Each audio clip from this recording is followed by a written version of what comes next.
The moment my boss congratulated her, something inside me went quiet. Not angry, not loud, just quiet. Everyone in the conference room started clapping. Chairs scraped against the floor. Someone whistled. I remember the sound of the air conditioner humming above us, steady and indifferent. And there she was, Emily Carter, standing beside Martin Blake, our department director, smiling like she had just climbed Everest. "Congratulations to our new senior lead," Martin said, placing a hand on her shoulder a little longer than necessary. I sat there with my notebook open in front of me, staring at the title I had written across the top of the page that morning, Quarterly Process Improvements. Ironically, half the processes in that notebook were systems I had personally built over the past 6 years. Emily had been with us for, 8 months? Maybe 9, but the room kept clapping, so I clapped too. Not loudly, just enough to blend in, because sometimes the loudest reaction you can have is no reaction at all. Before all this happened,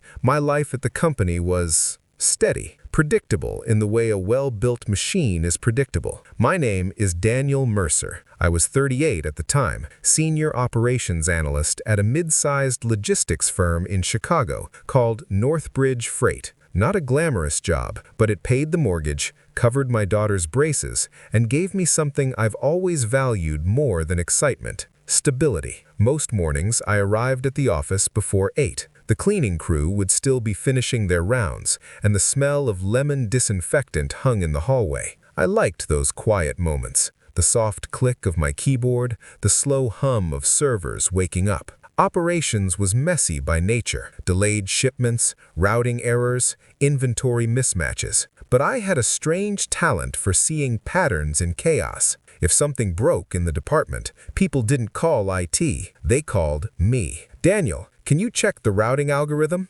"Daniel, the West Coast hub reports aren't matching." "Daniel, the new vendor portal keeps crashing." And I would fix it. Not because it was in my job description, but because someone had to. Over the years, those little fixes turned into entire systems: automated reporting pipelines, inventory tracking dashboards, a scheduling model that saved the company nearly $500,000 in shipping delays during one winter storm. Martin knew all of that. At least, I thought he did. He'd always been friendly with me. Not close. Martin wasn't the type who got close to employees, but respectful. He'd nod when we passed in the hallway. Sometimes he'd stop by my desk and say things like, "Daniel, you're the backbone of this department." I believed him, which is why Emily's promotion felt strange. Not because she was new, but because she didn't understand the work yet. Emily had joined the company from a marketing background. She was charming, confident, and unusually good at presenting ideas in meetings. But when it came to operations, she asked questions that made junior analysts glance at each other. Questions like, "Why can't we just manually adjust the routing numbers?" Or, "Can't the drivers update the system themselves if something changes?" People tried to explain. Operations isn't theory, it's thousands of small moving parts that break if you pull the wrong thread. Emily would nod, smile, and then suggest something that ignored everything she'd just been told. At first, I thought she just needed time. Everyone does. But then something else started happening. Little things. Martin began inviting her to meetings she technically didn't need to attend. Strategy calls, executive briefings, budget discussions. The first time I noticed it, I brushed it off. The second time, I assumed he was mentoring her. But then, one evening, I stayed late finishing a system update. It was close to 9. The office lights were dimmed, the floor almost empty. As I walked past Martin's office, I heard laughter inside. Not the polite kind people use in meetings, the relaxed kind. I slowed down without meaning to. The door was slightly open. Inside, Emily sat on the edge of his desk, not in a professional way, just comfortably. Martin leaned back in his chair, holding 2 takeout containers. "I swear," Emily said, laughing, "you only promoted me because I keep you entertained." Martin smiled. "That's not the only reason." Something about the way he said it made my stomach tighten. I didn't stay to hear more. I just kept walking down the hallway, the carpet muffling my footsteps. At the time, I told myself it meant nothing. Colleagues grab dinner, people stay late. Offices create strange friendships. Still, that quiet feeling inside me had started a few weeks before the promotion, and now I understood why. Because sometimes your instincts recognize the truth long before your mind is ready to admit it, and within 3 months, that truth would tear the entire department apart. But the strange thing is, I never fought back. I never argued. I never exposed them. I simply stopped doing something I had been doing for 6 years, fixing their mistakes. And that decision changed everything. Looking back, the first real crack appeared 2 weeks after Emily's promotion. Not a dramatic crack, just a small, quiet one, like the faint line that appears in glass before it shatters. Monday mornings in our department were always busy. The weekend shipment data came in overnight, and by 9 o'clock, the operations dashboard usually looked like a Christmas tree. Yellow warnings, red alerts, mismatched routing logs. Normally, I'd spend the first hour cleaning it up. By 10, everything would be stable again. That Monday was different. At 9:15, my inbox chimed. Subject: urgent, routing error, Midwest Hub, from Emily Carter. I opened the email. Daniel, something's wrong with the Midwest routing numbers. Trucks are being assigned duplicate loads. Can you fix it ASAP? I stared at the screen for a moment. 6 months earlier, I would have already been fixing it before the email even arrived. But things had changed.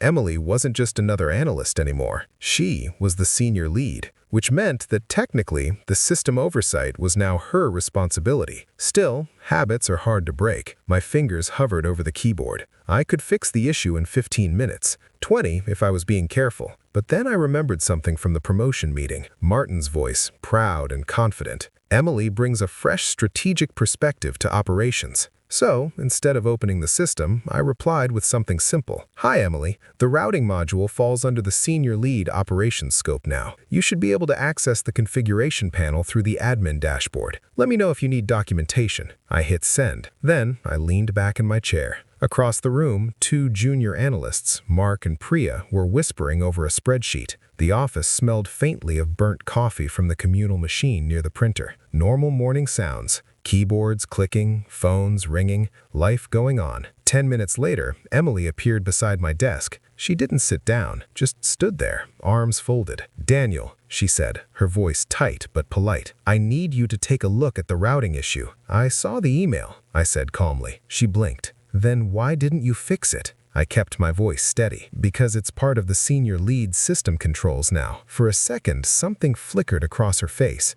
Confusion, maybe? Or irritation. Daniel, she said slowly, everyone knows you built the routing model. That's true. So it would take you 2 seconds, probably 15 minutes, I said. Her jaw tightened. Well, can you just do it this time? I shrugged slightly. If you'd like me to take over system ownership again, that would probably require a conversation with Martin. Right now, I'm just following the updated structure. Silence. Around us, the office noise continued like nothing unusual was happening. Emily forced a small smile. Right. Then she walked away. That afternoon, the Midwest Hub delays reached 3 hours. By Tuesday morning, it was nearly 6. The thing about operations problems is that they grow quietly. A small error becomes a delay becomes a backlog, and a backlog becomes chaos. By Wednesday, Martin called an emergency meeting. Everyone squeezed into the conference room again, the same one where Emily had been promoted, the same cold air conditioner humming above us.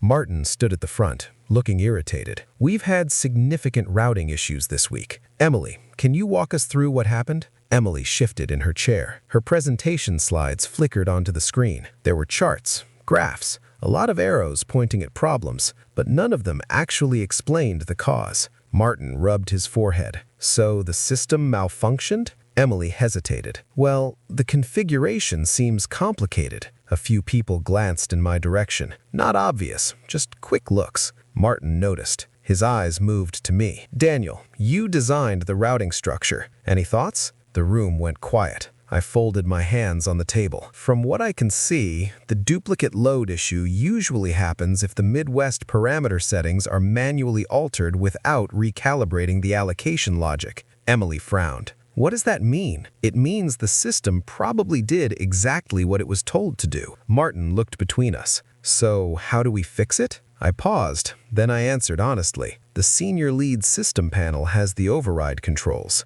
Emily's face flushed slightly. Martin leaned forward. Well, do it. I shrugged gently. I don't have admin privileges anymore. That part was true. They had transferred them during the promotion. Martin sighed heavily. Emily, get it fixed today. Of course, she said quickly, but she didn't look at me again for the rest of the meeting. That night, I stayed late again, not to fix anything, just to finish my own reports. Around 8, I walked past Martin's office on my way out. The door was closed this time, but through the glass wall, I could still see them inside. Emily sat on the edge of his desk again. Martin leaned close, speaking softly. Her hand rested on his shoulder, and that quiet feeling inside me, it wasn't confusion anymore. It was certainty. The promotion hadn't been about leadership or experience or strategy. It had been about something much simpler and much more fragile. But what neither of them realized yet was that the systems keeping their department alive were systems I had been quietly maintaining for 6 years, and now I had stopped. The department didn't collapse overnight. That's the strange thing about systems. They can survive for a while on momentum alone, like a train still rolling forward even after the engine stops pulling. But eventually, the tracks run out. At first, the problems were small. A late shipment here, a data mismatch there. Normally, I would have caught those things before anyone else noticed. I had built quiet monitoring scripts over the years, little automated checks that flagged irregularities. Technically, maintaining them had never been part of my job, so when I decided to follow my actual job description, I stopped maintaining those too. Within 2 weeks, the cracks widened. One afternoon, Mark leaned over the divider between our desks. "Daniel," he whispered, "have you looked at the West Coast inventory dashboard today?" I shook my head without looking up from my screen. "Not my system anymore." He hesitated. "Right, but it's showing negative inventory." That made me pause. Negative inventory usually meant the tracking loop had broken somewhere. An import failure, a corrupted sync. Again, something I used to fix quietly. Across the room, Emily was pacing near the whiteboard with her laptop open. Her voice carried across the office. "No, that doesn't make sense. The shipments are clearly logged. The numbers must be wrong." Priya spoke carefully. "The system generates the numbers, Emily. Then the system is broken." I almost smiled at that. Systems rarely break on their own. Someone usually breaks them. Another week passed, then another, and the tension in the office began to change. People stopped whispering. Now they complained openly. Drivers called dispatch about scheduling conflicts. Vendors emailed about missing confirmations. Customer service reported an increase in delayed deliveries. Martin's office door stayed closed more often, but sometimes I'd still see Emily inside. The same comfortable posture, the same quiet laughter. Except now, there was something new. Stress. You could hear it in her voice during meetings. See it in the way she tapped her pen against the conference table. One morning, about 6 weeks after her promotion, Martin called another department meeting. The room felt heavier this time. No applause, no smiles, just tired faces and half-empty coffee cups. Martin stood at the front again, sleeves rolled up. "We're experiencing operational instability," he said bluntly. "Customer complaints have doubled this quarter." No one spoke. Martin looked at Emily. "Status update." Emily cleared her throat. "We're currently reviewing the system architecture." Martin frowned. "What does that mean?" "It means," she said carefully, "some of the processes were built in a complicated way." A few people shifted in their seats. Complicated. That word again. Martin's eyes moved around the table. Then they landed on me. "Daniel?" I looked up. "You built most of these systems," he said. "Why are they suddenly failing?" The room went quiet. I chose my words carefully. "They're not failing." Emily scoffed softly. "Oh, really?" I nodded. "They're functioning exactly as configured." Martin leaned forward. "Then why are we having problems?" I folded my hands. "Because they require ongoing calibration." "Calibration?" Emily repeated. "Maintenance," I said simply. Martin frowned. "Well then, maintain them." There it was, the assumption that I would just step back into the role I'd been quietly performing for years. But I shook my head. That responsibility was transferred with the senior lead position. Emily's face tightened. "You're saying this is my fault?" "I'm saying the systems need oversight." Martin rubbed his temples. "This is ridiculous. Daniel, just help her stabilize things." For a moment, the old instinct stirred inside me. The urge to fix it, to restore order, to make the chaos stop. But I pushed that feeling down, because fixing things had been my silent contribution for 6 years, and no one had noticed until the fixing stopped. "I'm happy to assist if the role structure changes," I said calmly. Emily stared at me. "You're being petty." Her voice wasn't loud, but it carried across the table. I met her eyes. "No," I said quietly. "I'm being accurate." The meeting ended without resolution. People filed out slowly, murmuring to each other. As I packed my notebook, Martin stopped beside me. "Daniel," he said under his breath, "you're making this harder than it needs to be." I looked at him. "For who?" He didn't answer. Instead, he walked back to his office, and through the glass wall, I saw Emily already waiting inside. They closed the door behind them. By the end of the second month, the department felt like a house with a leaking roof. Every day brought a new drip, a missed shipment, a corrupted report, a vendor threatening penalties. Emily stayed later and later each night, trying to understand systems she hadn't built. Martin grew quieter in meetings, and the rest of the team, they started coming to my desk again, not asking me to fix things, just asking questions. "How did the routing logic work again? Where did you store the backup configs? Is there a manual for the reporting script?" I answered politely, but I never touched the systems. 3 months after Emily's promotion, the train finally ran out of track, and when it derailed, it wasn't Martin who called me. It wasn't Emily either.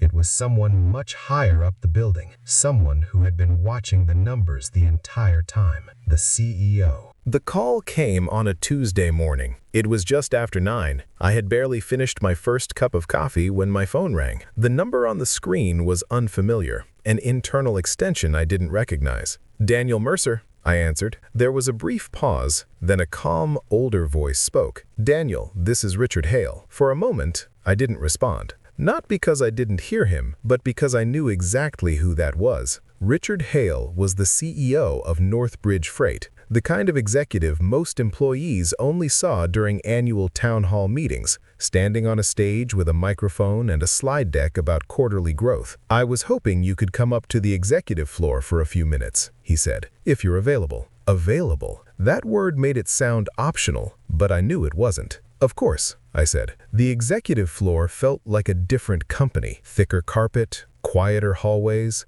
the faint smell of polished wood instead of burnt coffee. His assistant led me into a corner office with floor-to-ceiling windows overlooking the river. Richard Hale stood beside his desk, reading something on a tablet. He looked older up close than he did on stage. Gray hair, lined forehead, glasses resting low on his nose. But his eyes were sharp. "Daniel," he said, extending a hand. "Thank you for coming." We shook hands. He gestured toward the chair across from his desk. "Please, sit." I did. For a few seconds, he said nothing, just tapped the tablet thoughtfully. Then he turned it around. A graph filled the screen. Operational delays over the past 6 months. The first 3 months were stable. The last 3 looked like a mountain range. "What do you see?" he asked. "Operational instability," I said. He smiled slightly. Diplomatic answer. Then he leaned back in his chair. "I've been reviewing department performance across the company. Operations is the only division showing this kind of deterioration." I didn't say anything. He studied me for a moment.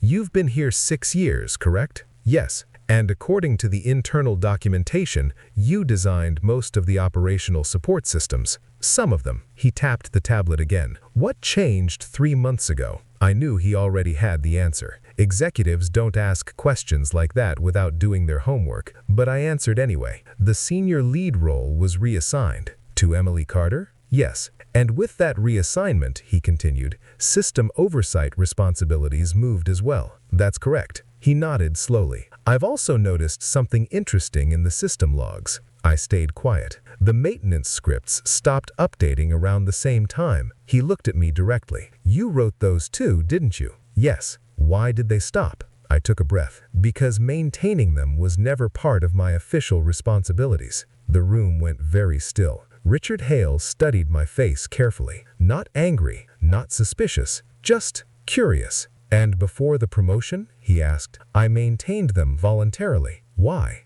"Because they prevented problems." He nodded. "And now?" "Now I perform the duties listed in my job description." For a moment, I wondered if he would be frustrated. Executives don't usually enjoy hearing technical explanations for business failures, but instead, he chuckled, a quiet, thoughtful laugh. "You know," he said, "when numbers start changing suddenly, I look for two possibilities." He raised two fingers. Either someone incompetent took control, then he lowered one finger, or the competent person stopped helping. He folded his hands on the desk. "Which one do you think this is?" I answered honestly. "Probably both." That made him laugh again, not loudly, but enough to break the tension. He stood and walked toward the window. "Martin Blake has been with this company 11 years, he said thoughtfully. "Good strategic thinker, strong with clients." Then he glanced over his shoulder. "But operations isn't strategy." "No," I said. "It's discipline." We stood there in silence for a moment. Finally, he turned back toward me.